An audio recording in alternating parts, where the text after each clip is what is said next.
So welcome and thank you everybody for joining us for this week's session of the Civics Project on state governments. I'm Beth Ribet and I am the Director of Repair and the host of the Civics Project. Before we get to our primary content on state governments today, I'd like to begin with a land acknowledgement. Repair acknowledges the Gabrielina Tongva peoples as the traditional land caretakers of Tovangar, the Los Angeles basis in South Channel Islands, which is where we're broadcasting from. And we're grateful to have the opportunity to work for the Tarahatum, the indigenous peoples in this place. We pay our respects to Hanukvatam, the ancestors, Hihiram, the elders, and Eohinkam, our relatives and relations, past, present, and emerging. As noted, our primary topic today focuses on state governments. Up until now in our sessions with the Civics Project, we've talked almost entirely about government relative to the U.S. federal government. So I want to start with just a little bit of history and talk about the initial states that became part of the United States. The very first state to enter the Union in the United States was Delaware. And it did so on December 7th of 1787 on the authority of its state government. And just within days that month, it was followed by Pennsylvania and by New Jersey's. And then over the next roughly 2.5 years, it was joined by Georgia and Connecticut in January of 1788, and then by Massachusetts, Maryland, South Carolina, New Hampshire, Virginia, New York, North Carolina, and Rhode Island. Vermont and Kentucky and Tennessee also joined the United States before the advent of the 19th century, so in the late 1790s. The latest of the 50 states to join the Union, as many of you may know, were Hawaii and Alaska. And for both of those states, their entry into the United States was in 1959. The governance of the United States as a nation as a whole reflects a balance and often reflects tensions between the allocation of power and responsibility between the federal government and each state, and can also involve struggle within states over the exercise of power between the state and local governments, local municipalities at the city or county level. We think of power as more centralized when it's vested in one higher authority, like the U.S. federal government, and more decentralized when power is increasingly vested in the states and at the local level, so down to the level of cities and counties. Now, an obvious question, excuse me, an obvious question many of you might ask is, who decides? How do we know which power belongs to the U.S. government and which belongs to the state? And the answer to that question is kind of constantly evolving and frequently contested. But one of the authorities we can look to is the U.S. Constitution. And via the 10th Amendment to the Constitution, the language in the Constitution reads specifically, the powers not delegated to the United States by the Constitution, nor prohibited by it, meaning prohibited by the Constitution to the states, are reserved to the states respectively or to the people. So basically, where the Constitution does not give authority to the United States government, then by default, it goes to the state. And that may sound simpler than it actually is. Sovereignty, the question of who gets to rule, emerges frequently in questions of state independence or submission to the federal government. And then is further complicated because the United States also contains a number of indigenous nations, sometimes referred to as domestic dependent nations, a term the U.S. government has used to describe indigenous peoples who are under the authority of the United States government, but also have their own government. And because the United States has colonized territories, which again include Puerto Rico, Guam, the Northern Mariana Islands, the U.S. Virgin Islands, and American Samoa. So all of this really complicates the question of who has control, who rules, Is it a state? Is it a territory? And how is power going to be allocated? And probably the most infamous instance of conflict over who maintains power, is it the federal government or a state, was a conflict both over slavery as an institution, but also over federal authority to regulate states, and that, of course, was the Civil War. So the Confederate flag became known as the symbol of the war for Southern independence. And as the U.S. South framed its uprising against the federal government, their claim was to assert the need for the rights for individual states to govern themselves, though we know from the historical context that much of what prompted the Civil War was anxiety over the extent to which the federal government would interfere with, disrupt, or potentially eventually abolish the institution of slavery. However, the literal subject or terrain of the conflict was the question of, can states remove themselves from the Union? Can they govern themselves independently of the United States government? And the Confederate flag continues to exist both as a symbol of the desire to maintain slavery and as an assertion of states' rights over the federal government. Let's talk about areas that in large part, and this does not mean entirely, belong to the states to decide. Some of these include property ownership. So how is property owned? How is it sold or given? How is it inherited? Also, marriage and family.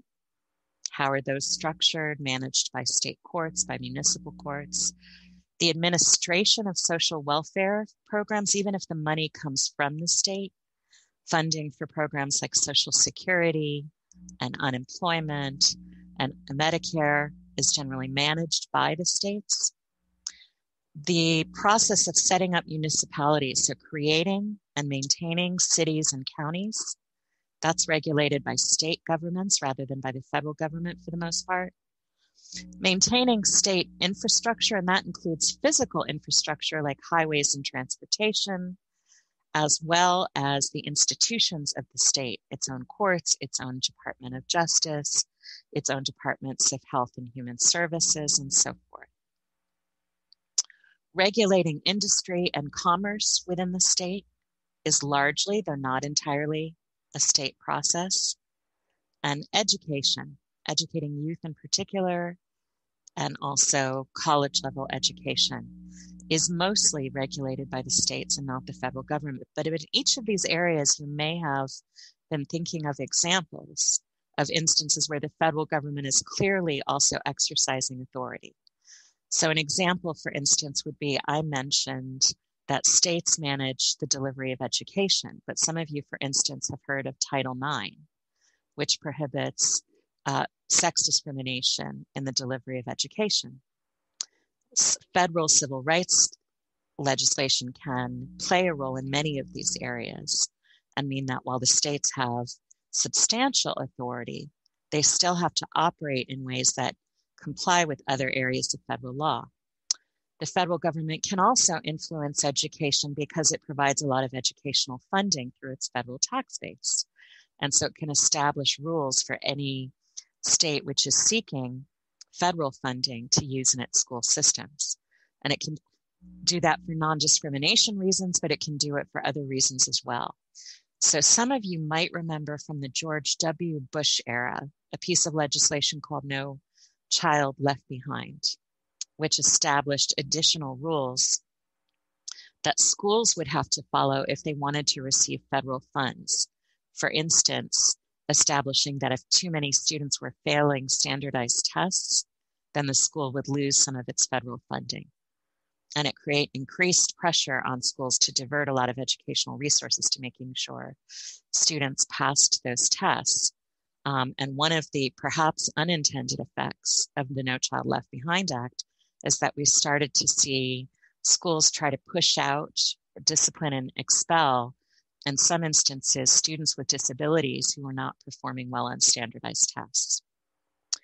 So we can see different ways in which the federal government, whether from your perspective helpfully or harmfully, can still interfere or regulate or intervene in areas that are seen as a question of generally state power or state rights. We also have various kinds of federal law governing commerce. So even if state is supposed to regulate industries in its own state, the federal government can have an effect there as well. And for instance, we know that until 2015, states could make individual determinations about whether to allow same-sex marriage, but the US Supreme Court ultimately legalized same-sex marriage using the US Constitution in its decision in Obergefell versus Hodges. So there are different ways in which even when something is considered an area of state control or state power, the federal government may also be exercising authority. And as you can imagine, state governments and the federal governments can get into arguments, disagreements, or outright conflict. I'm not talking about armed conflict like the Civil War, but conflict in public rhetoric, in the media, and conflict in the courts over how power is going to be allocated and how decisions will be made. So I mentioned same-sex marriage. Some other controversial areas where we've seen visible conflicts between state and federal authority. One is the legalization of marijuana. So this has been, and sometimes other drugs as well. So this has been an obvious area of conflict. California was one of the early states to legalize medical marijuana. And as the most populated state, obviously it had a significant effect. And one of the things that the state did was pass by voter proposition, right, a process of legalizing marijuana. The state established regulation, taxed facilities, and allowed marijuana from pharmacies or clubs to essentially form, as well as regulating medical marijuana growers. At the same time, at the federal level, either the possession, the growing, or the distribution or sale of marijuana remained a federal crime. So the state of California was saying this is legal, at least for medical purposes under certain conditions. And the federal government was saying, no, it's not. And so early on, after the passage of medical marijuana legislation in California, you would sometimes see businesses that had been set up to distribute medical marijuana being raided by agents of the Federal Drug Enforcement Agency. They would confiscate property. In some instances, they made arrests or established fines. And so you would see this obvious conflict between businesses that were operating legally under state law and illegally under federal law. And the state of California did not respond by saying, oops, our bad, we'll stop treating marijuana as a legal institution. The state and federal government continue to be in conflict over this question.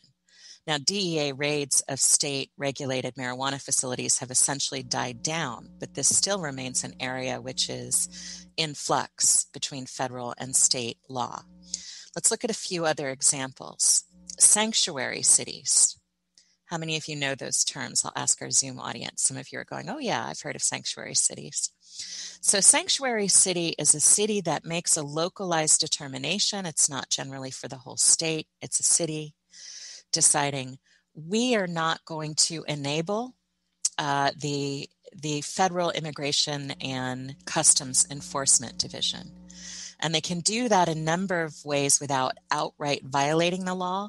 And then some sanctuary cities have engaged in actions which the cities assert are legal and the federal government will assert is not. So let's think about some concrete examples. One of the common things that a sanctuary city says is we will not volunteer information. We will not share information with ICE unless compelled to by a court. And the question of does a state have any obligation to help a federal law enforcement entity is an interesting one, and one in which different court decisions have weighed in different directions. So this is basically what we would think of as a gray area or an area of ambiguity in federal and state law. Do state entities have an obligation to help federal institutions absent an explicit federal statute which says they have to, for instance.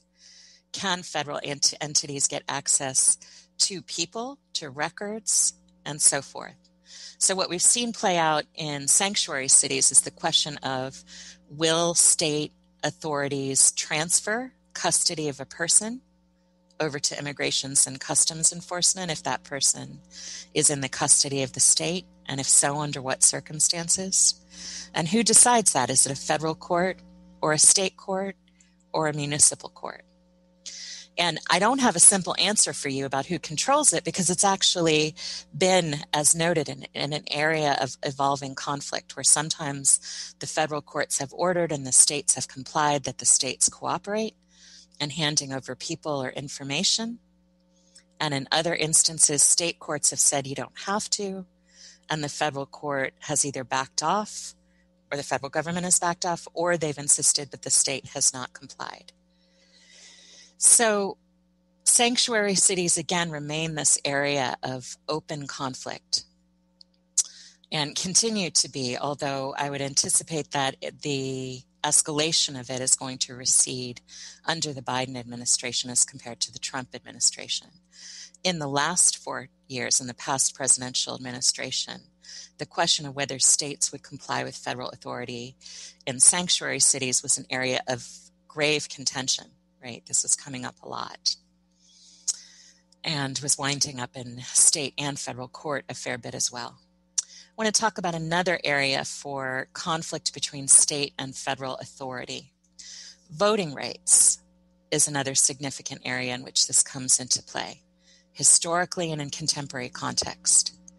So states historically started to allow, for instance, women to vote in certain states before they had any guaranteed federal right to vote. So some states did so, some states did not, until 1919, when the 19th Amendment to the Constitution provided that suffrage, the right to vote, was afforded to women across all of the United States. Once the 19th Amendment passed, it took the question of whether to allow someone to vote based on their gender away from state power by making it a guaranteed right under the Constitution. Remember again that the 10th Amendment to the Constitution indicates that if it's not either prohibited to the states or provided to the federal government, then it's up to the states for the most part, right?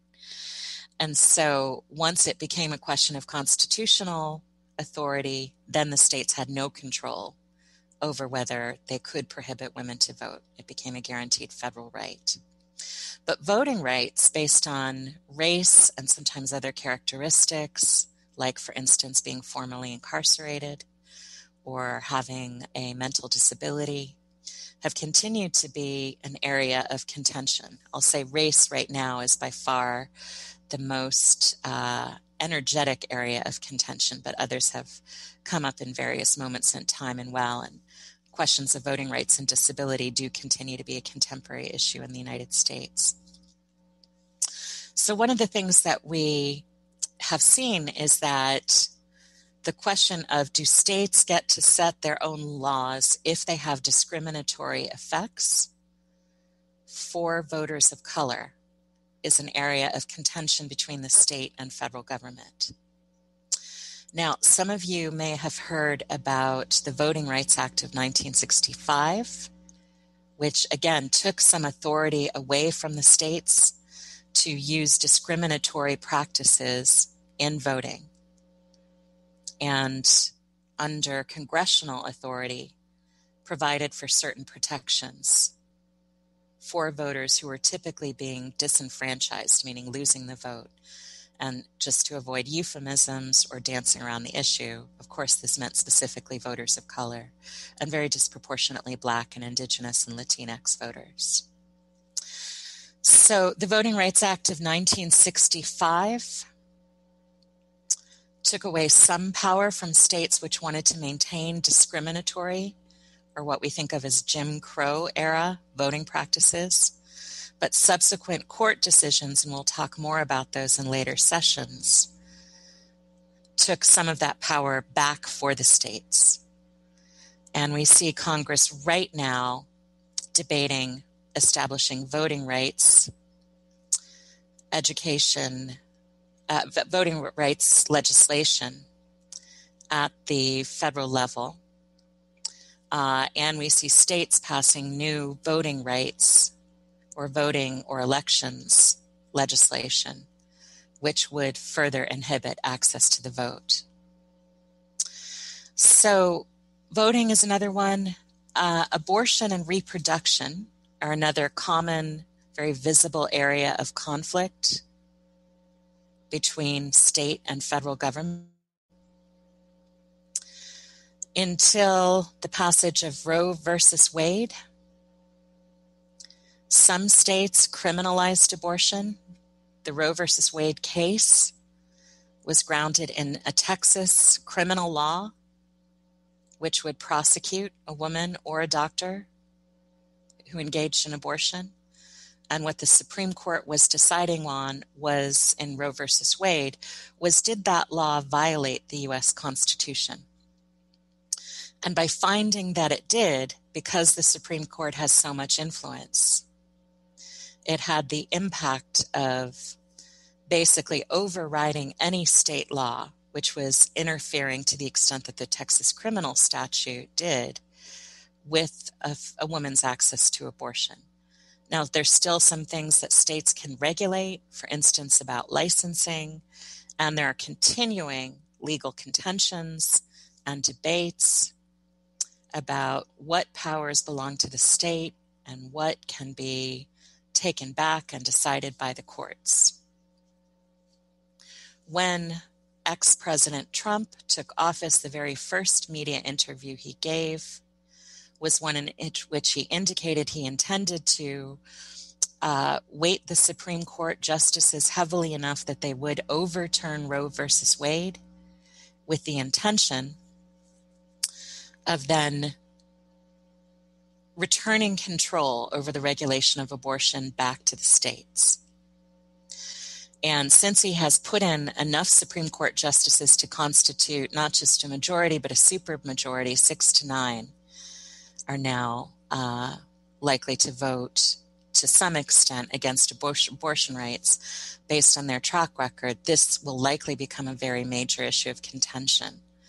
In other words, if the Supreme Court decides that abortion is no longer protected under the U.S. Constitution, it will become a question of state determination, and we can see individual states potentially criminalizing abortion again.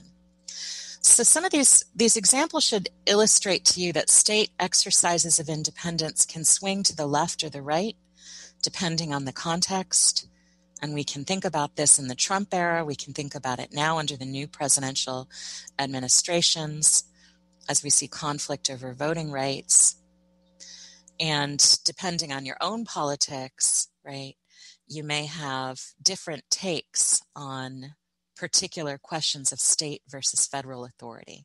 In other words, depending on the issue is. For instance, progressive voters are likely to be in favor of sanctuary cities, but to want to maintain constitutional protection for reproductive choice or reproductive rights.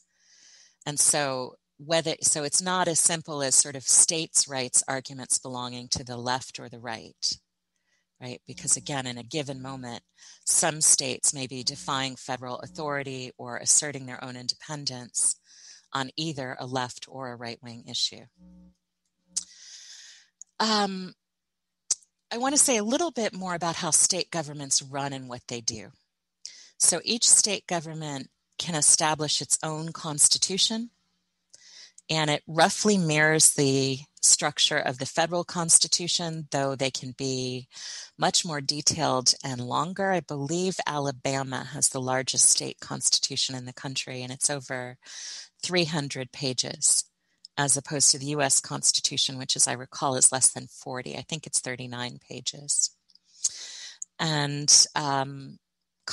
state constitutions, like the federal one, can have a process for amendments, and each state constitution establishes its own process by which it can then be changed. And some state constitutions have just a few amendments, and some have dozens or even more than 100 of them. So at least as I recall, I don't have the data in front of me. But states get a lot of control over their own rules. Basically, state governments can pass constitutional regulations or provisions as long as they do not violate the federal Constitution or other powers allocated to the federal government by the Constitution. So when we see a conflict between state and federal law, one of the things that we see is that the Constitution has given Congress some power to make certain kinds of federal laws. And when they exist, as long as they don't abridge or interfere with a protected right of the states, right, then states will have to follow those federal laws, but they can add. So for instance, we have as a baseline civil rights instrument in the United States, the Civil Rights Act of 1964, which prohibits discrimination on a number of bases like race, religion, and eventually sex or gender. We also have companion civil rights instruments such as the Americans with Disabilities Act and the Age Discrimination and Employment Act, the Pregnancy Discrimination Act, the Rehabilitation Act, right? So we have different areas or different instruments that make up our federal laws. States are not allowed to just override that regulation. So a state, for instance, can't declare, we will not allow compliance or enforcement of the Americans with Disabilities Act in our state. We will ignore the Civil Rights Act of 1964. But state entities under some of these acts have some immunities, so they get to decide from themselves whether they comply with some areas of civil rights instruments within their own institutions, like a state school or the state government itself.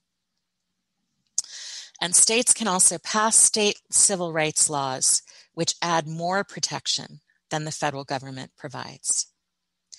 So as an example, a state, for instance, so the federal government would say, okay, an employer is subject to a civil rights instrument, let's say if they have 40 employees. And an individual state would say, well, we're going to lower that. We will say, we will allow an employer to be subject to our state civil rights entities. And actually, the number I gave you isn't actually accurate. Federal civil rights law generally kick in if an employer has at least 15 employees. So a state could say, well, we think smaller employers should be covered. We'll say 10. And then a municipality could say, well, we're going to make it even smaller. So for instance, New York City has its own civil rights ordinances or statutes, as we think of them, or provisions, and it applies to employers as long as they employ at least 4 people. The federal government passed the Federal Family and Medical Leave Act, the FMLA, and it gives you a right to take 12 weeks of unpaid leave without losing your benefits or your right to come back to your job, provided you're an employee and your employer is covered under the Federal Family and Medical Leave Act. But it doesn't pay for that time off. And one of the things that we find is that many people in the United States, even if you've got a right to take 12 weeks off of work, either to be ill or to take care of a family member that's ill or to have a baby or to adopt a child and bond with that child. You may have a right to not lose your job, but many people can't afford roughly 3 months of work to be unpaid. So states can opt to pay for that time off, and a minority of states do so. For instance, my state, California, has a state statute which says we will pay you to take disability leave or to take family or caregiver leave at a certain rate for a certain amount of time. It's generally going to be less than your regular wages. But something like state unemployment, it will pay for you to have that leave for a portion of time. So it picks up where the federal law leaves off. So the federal law protects you from discrimination by your employer if you need to have a baby or you get sick, or you have to care for an immediate family member who's sick. But the state law can say not only is all that true, but we're going to pay for it. So a lot of times what state legislatures, state governments are faced with is how do we want to add to the protections or resources available to people at the federal level? What do we want to regulate? Do we just let existing federal law or constitutional law be the default? Or do we make more rules, establish more rights, or create more protections or penalties at the state level? States also have their own court systems, and state courts in each state will have their own Supreme Court, their own courts of appeals, and their own municipal courts. State gets to decide what's decided at the level of a local or superior court. When does something need to go up to a higher level? States can decide, are judges in that state system elected or appointed? And states do a variety of things in that regard. States can decide how many Supreme Court justices they have, how long they serve, and what rules or ethics they're expected to follow. So states get control over all of these things. And states also have a lot of control over how they structure elections as long as they comply with the Constitution, for instance, not taking away rights to vote from women or people of color, and with federal legislation created to protect those constitutional rights, such as the Voting Rights Act of 1965 or the Help America Vote Act, which established a lot of protections for voters with disabilities. But much else is determined at the state level. For instance, states can determine whether voters are allowed, or their voters can determine sometimes whether voters can directly pass legislation through state propositions or ballot measures. States can also determine which powers belong to the state government and which to the municipality. For instance, one area of contention has been over whether cities can establish their own rent control or whether control over that vests in state governments. Some states have said to cities, you are not allowed to create renters protection. That can only happen at the state level. Other states have left it up to cities to create their own protections where rent prices are going out of control. Similarly, some states regulate their state minimum wage and indicate that municipalities can't change it. Others will allow a city or county to establish a local minimum wage within their city or county that's higher than the state and federal minimum wage. So what we see is that state governments have a lot of ability to fill in all of the open areas that haven't already been controlled by the federal government, including the federal courts. And then there'll be areas of conflict or contention. But many areas remain uncontested.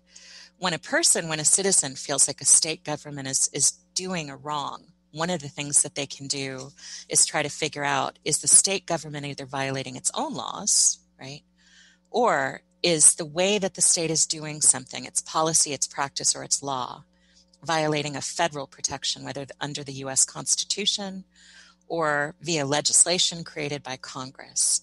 And we see those conflicts play out in federal courts. The federal courts always have jurisdiction or control over questions about federal law, unless the question at stake is only, has a state violated its own laws? And if so, that question might be heard in a state court. So states get to basically contour a lot of the things that are significant in our everyday lives. But we pay a lot less attention generally in the United States to state government. Most people, when you ask, can name their senators. Well, I shouldn't say most. Many people, when you ask, can name their federal senators. When you ask people to name their local representatives, their local senators or assembly members, most people don't know who they are. Even if they did vote, they don't remember the names. Most people can't name any Supreme Court justices within their state. Generally, people will know who their governor is, but at a lower rate than people know who the president is. So even though the state has a lot of control over governing the lives of everyday citizens, the level of civic illiteracy, the degree to which we don't know what's going on in our states, is very high among Americans. So that's going to conclude my remarks for today. I just want to close by sharing a book recommendation. And the title of the book is Sanctuary Cities, The Politics of Refuge by Lauren Collingwood and Benjamin Gonzalez O'Brien. Again, that title is Sanctuary Cities, The Politics of Refuge by Lauren Collingwood and Benjamin Gonzalez O'Brien. And for those of our Zoom users, I'll put that question in the chat. I also want to respond to a question from one of our Zoom entities, which is who determines state tax versus federal tax? So the federal taxes are determined by the U.S. Congress and regulated by the Internal Revenue Service. The state taxes are determined by the state government through its own entities. So for the most part, unless it were to abridge on some area of federal law, federal governments stay out of the question of state taxes. The last thing that I want to cover before we end our recording for today is our weekly trivia and announcements about our coming events in April. And I'm going to go ahead and start with our 3 trivia questions for today. And the first is just about the states themselves. I'm going to ask, what's the smallest state in the United States by population? And that's by population, not geography. And your choices are A, Wyoming, B, Vermont, C, Alaska, and D, South Dakota. And the correct answer on this one is Wyoming, which has under 600,000 people. I compare that to my home county of Los Angeles, which has about 11 million people, just the county, and my state, which is closing on about 40 million people. So Wyoming by population is the smallest state in the union with under 600,000 current residents. Which of the following is not commonly covered or not a common element of a state constitution? The powers of the state, the process for amendment, rules for municipal elections, civil rights, or a Bill of Rights. Now, I want to stress that you might find an exception. So I'm asking which is commonly not covered. There might be a state in which all of these things would be present. Again, the choices are A, powers of the state, B, the process for amendment, C, the rules for municipal elections, and D, civil rights or a Bill of Rights. And the correct answer on this is C, rules for municipal elections. Typically, these are more likely to be set out by a state legislature, though you can sometimes find some constitutional rules in some states about it. But virtually, if not all states, will indicate in their state constitution what the powers of the state are, what the process is for amending the Constitution, and what civil rights or Bill of Rights is accorded to the people living in that state. What is the lowest number of state Supreme Court justices in any contemporary U.S. state? And the choices are 3, 4, 5, and 7. So what's the lowest number of Supreme Court justices in a contemporary U.S. state? And the correct answer on this is also C, it's 5. So we do have states that match the federal level and have 9. We've got some with 7, but the least we see in a number of states, not just one, is 5. Just a little bit more information about state Supreme Court justices. Sometimes the state Supreme Courts have been path-making or moving ahead in certain ways before the federal level did. For instance, South Carolina had its first Black Supreme Court justice just after the Civil War in 1870. And that's in contrast to the United States Supreme Court, which did not appoint a Black Supreme Court justice until the appointment of Thurgood Marshall in 1967, 97 years later. Although I should say after that one lone Supreme Court justice in South Carolina, we didn't start to see Black Supreme Court justices again, or any Supreme Court justices of color, until the 20th century, in fact, until about the 1950s. Some state Supreme Courts have still completely failed to diversify, meaning they have not had people of color among their justices, or have never had a Black Supreme Court justice. I believe Delaware just got its first Black Supreme Court justice about 2 years ago. Right. So one of the things that we see is that the states can be both more or less, progressive or inclusive than the federal. So I just want to, for our Zoom users, share some additional resources for learning, and I'll put those in the chat. And I want to invite everybody to join us next week. The registration link just went live for our next session on voting rights. And so I'm putting that link in the chat for our Zoom users, and you will find it accompanying the podcast for those of you listening after, and we should have the rest of our April schedule up soon. I also want to invite everybody to join us for a monthly film screening, which is on the last Wednesday of every month. And this month is on this Wednesday, March 31st at 4 p.m. Pacific time, 7 o'clock Eastern time. We will be screening the film Lake of Betrayal, which focuses on U.S. government betrayals of its treaty obligations to the Seneca Nation, the Seneca people, and we'll be joined by Dr. Mashana Goman of the Tonawanda Band of Seneca for commentary afterwards. So that's this Wednesday at 4 o'clock Pacific time for Lake of Betrayal. And I've put that link in the chat as well for our Zoom users. Thanks so much, everybody, for joining us for the recording today. And Zoom users, please stick around if you would like to for some further discussion.